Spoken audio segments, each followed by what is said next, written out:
उत्सव घुमरा 2024 जो 28तम ये उत्सव आज शेष दिन बा पंचम दिन में जोगदेवा निश्चित भाव में मो पाई गोटे सौभाग्यर दिन ये थिला। एवं आज ये उत्सव को देखला पर मते लगिला जे निश्चित भाव में मु जेते भी जिला को जाइए जेते भी उत्सव देखी सबुठारु एठी ये उत्सव को पालन करवा आ शेष पर्यंत एते थंडारे भी उपस्थित रही ये कार्यक्रम रे भाग नेबा एटा गोटे कलाहांडी बासींकर बहुत बड़ गोटे बड़ तांकर बड़ पणियार भावना मुझा देखली। ये संस्कृतिर उत्सव आ ये विकासर भी उत्सव जहाँ मोदी जी भाषा रे विकास भी विरासत भी या को आधार करिकी ये कलाहांडी जिला जो जहाँ की एक वीर प्रसू अनेक बरपुत्र को जन्म देइछि कलाहांडी एवं हजार हजार वर्ष पूर्वर ए कलाहांडी रे मानव सभ्यतार चिन्ह ए कलाहांडी रे अछि जहाँ को कि आज मु ताकू एठी लोकंकर सहित मिसिबा भितरे आज निश्चित भाव में मते बहुत एथिरे अति आनंदित करिछि। आज मध्य ये जिला को विकास बा प्रगति पथर आगु नेबा पई गत वर्ष जमिति मु आसीथिली एक कार्यक्रम रे एवं पाखापाखि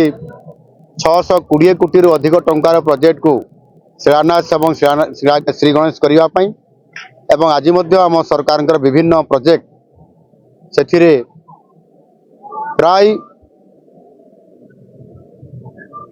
950 कोटी टंका पाखापाखि प्रोजेक्ट को आमे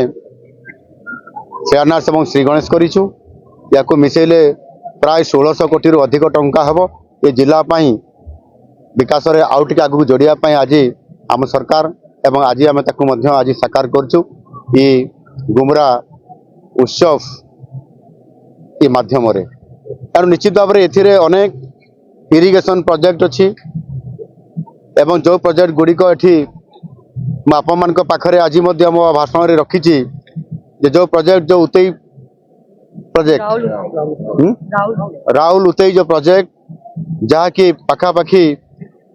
3350 कोटी रु अधिक टंका हबो जार डीपीआर तैयारी ता सीडब्ल्यूसी अप्रूवाल करिसंती एवं से प्रोजेक्ट आज कलाहांडी रे हेबा पई जाउछ। जदि यह हबो ताले कलाहांडी जिला ओडिशार 1 नंबर ये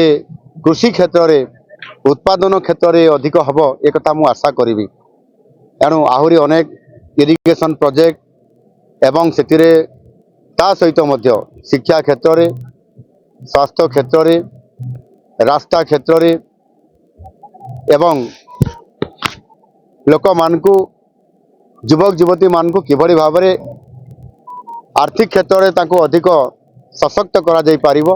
आ सेति पाई मध्य ये जिल्ला रे मध्य शिल्प आसीबो आ सेति पाई आम सरकार Utkarsh Odisha make in Odisha conclave ये संस्करण जो आरंभ करिसेंती सेथिरे स्वतंत्रता ए जिला को मध्य दिया जाउछि। आगामी दिन रे मध्य एठी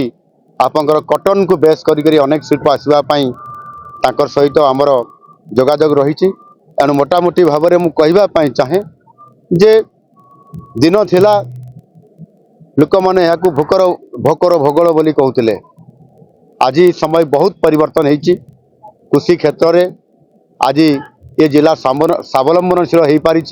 आगामी दिन में निश्चित भाव में विकास क्षेत्र में समृद्ध कलाहांडी एवं सोनार कलाहांडी ये जिला हम आपाई ये जिलार लोक मैंने परिश्रमी एवं सरकार को सहित मिसिकरी उभयंकर सहयोग रे ये जिला नंबर 1 हम से दिमत ना आपाई ये उत्सव आज जो संकल्प नहीं ताकू साकार करने निश्चित भाव में माँ माणिकेश्वरी ये जिलावासी को आशीर्वाद करुछंती। धन्यवाद।